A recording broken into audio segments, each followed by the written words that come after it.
What do you mean by that? She's talking about the atmosphere we create with our words, Oh. whether it's an atmosphere of faith and positivity Yeah. or an atmosphere of fear and negativity. Mm-hmm. Are your words attracting blessings or curses? That's a sobering question.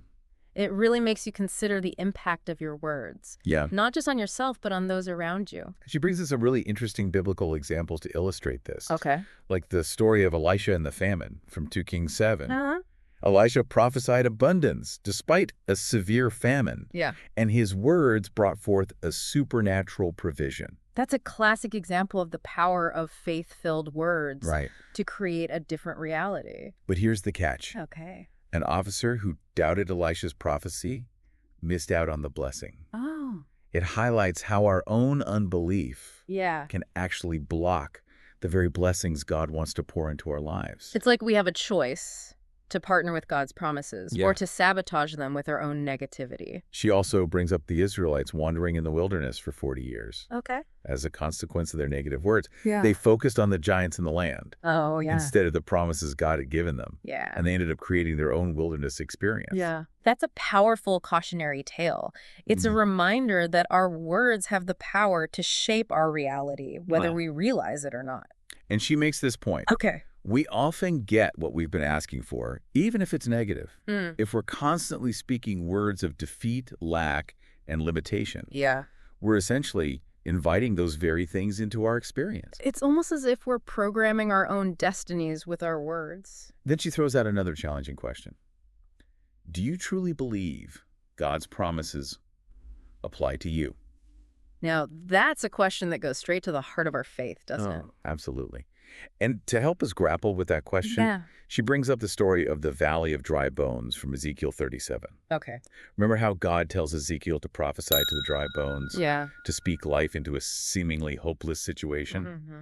As Ezekiel speaks, those bones come together. Wow. Flesh and sinews appear, breath enters them, and they stand up, a vast army. That's one of the most vivid illustrations of the transformative power of speaking life into dead situations. Yes. It's like she's saying that if God can bring dry bones back to life, Yeah. he can breathe life into any area of our lives Wow. that feels lifeless or hopeless. Exactly. And that leads us to the heart of the book, Okay. the practical application of all these principles. Yeah. Commanding your morning. Okay. It's not just about having a good morning routine. Uh-huh. It's about taking ownership of your day, Yeah. setting the tone for success, All right. and aligning yourself with God's power and purpose from the very start.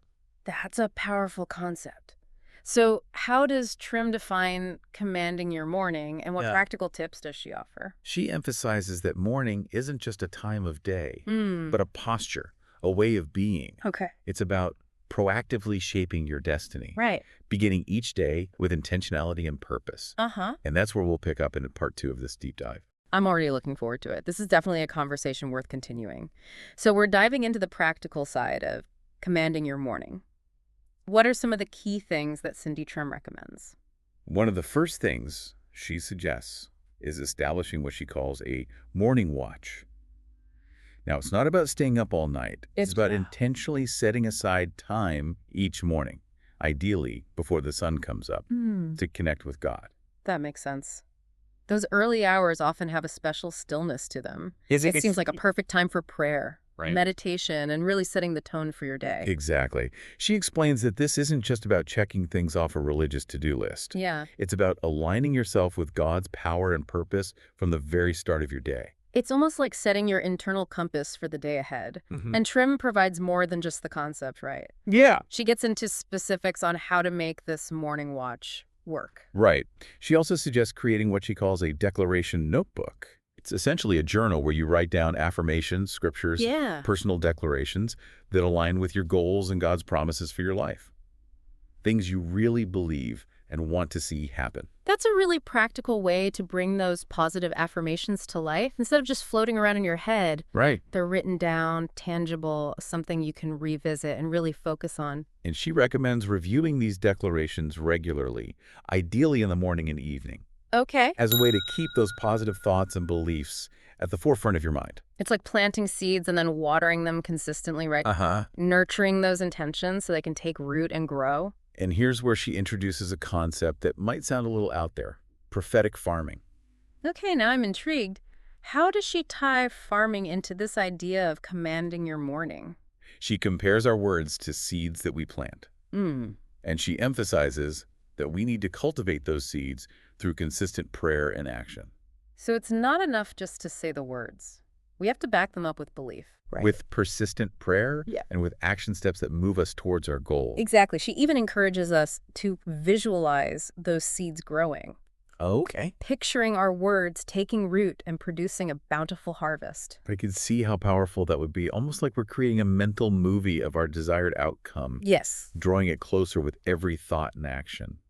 And now for that term we mentioned earlier, miracle molecules. Yes. Remind us, what are these miracle molecules and how do they fit into this picture? She describes them as these unseen spiritual particles, Okay. almost like tiny packets of potential that are activated by our faith-filled words and actions. Mm. They're the forces that bring about miraculous change.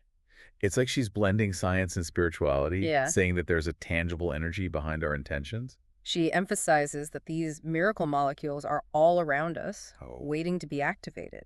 It's up to us to call them forth through our words and actions. So it's a call to step into our power. To partner with God in bringing about the miracles we desire. And she doesn't shy away from the reality that this journey isn't always easy. Yeah. She brings up the concept of spiritual warfare, reminding us that there are forces at work that try to keep us from experiencing God's best for our lives. That's a really important reminder. It's not about pretending that challenges don't exist, Right. but about being equipped to overcome them. She encourages us to set a watch in the spirit realm, Okay. to be vigilant and discerning about the influences we allow into our lives. It's about being mindful of the thoughts we entertain, Yes. the words we speak, and the company we keep, recognizing that these all have a spiritual impact. And here she introduces this concept of spiritual GPS. Okay, I love that. Yeah. How did she apply that analogy to our spiritual lives?